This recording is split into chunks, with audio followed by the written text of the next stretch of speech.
Welcome to the Rim Break Rodeo. We hope this video helps.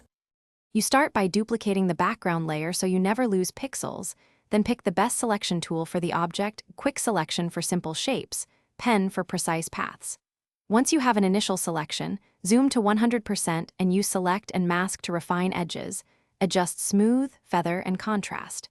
Make sure the view is on overlay or on white so you can see halos. Now convert the selection to a layer mask, because that's the only clean, reversible way to remove parts. With the layer mask active, open Select and Mask to handle complex edges. Use the Refine Edge brush for hair and fur, and shift edge slightly to remove fringes. Once satisfied, choose Decontaminate Colors if color bleed persists, or Output to a new layer with mask for safety. Then use a soft brush at 50% opacity to paint the mask and perfect transitions. For nearby background fixes, sample with Clone Stamp, or use Content Aware Fill to blend the removed area seamlessly. To finish, create a flattened copy for export while keeping your mask and layers intact. Then match lighting and color with levels or curves so the edit reads naturally. Add a tiny Gaussian blur about 0.51 px to match texture if needed.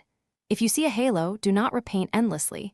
Contract the selection by 1.3 px, then expand by the same amount and feather slightly before reapplying the mask. This removes fringe without losing detail. Thanks for watching. Consider subscribing if we helped you.